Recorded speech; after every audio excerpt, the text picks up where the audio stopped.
براکانم خوشکە بەڕێزەکانیش لە خوارەوە بۆ جومعەی داهاتوو ئینشا ئەڵڵا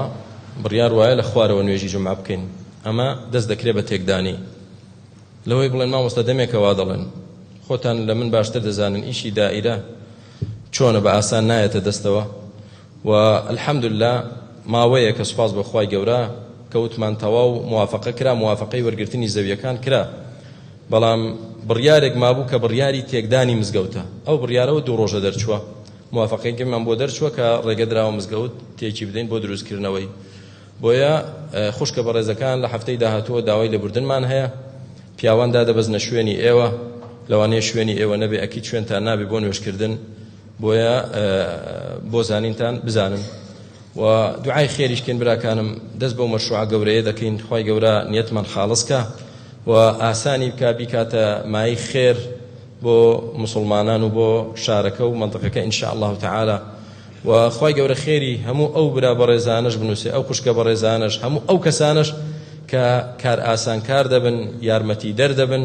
بۆ بەڕێوەچوون و تەواوکردنی ئەو مزگەوتە کە ماڵی خوایە، بەخوا بۆ من ناکرێ، ماڵی من نییە، ماڵی ڕەب العالەمینە. و ئەو کەسانش کە شەیطان فێڵی لێکردوون، نیەتیان خراپە، دەیەوێت بە شێوازێک عەرقلەیەک دروستکات، جا لە هەر لایەکەوە بێ پێی دەڵێم لە خوا بترسن کاکە گیان،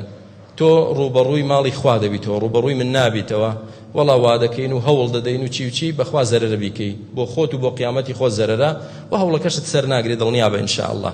بۆیە هەمومان با لە هەوڵی ئەوە دابین ئینشاء الله ماڵی خوایە گەورەیکەین، بۆی ئەگەر بە پارەش نەتوانی بەشداربی بەدڵ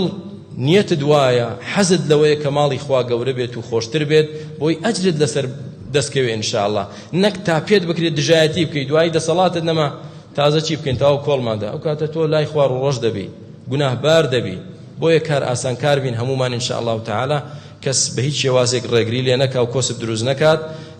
چونکە بۆ لای خوای گەورە زەرەرە و بۆ دنیاش دڵنیا بن هەر کەسێ ڕوبەڕووی بێتەوە هیچی پێ ناکرێ ئینشاء الله، چونکە ئیشەکەمان قانونیە 100%. هەر کەسێ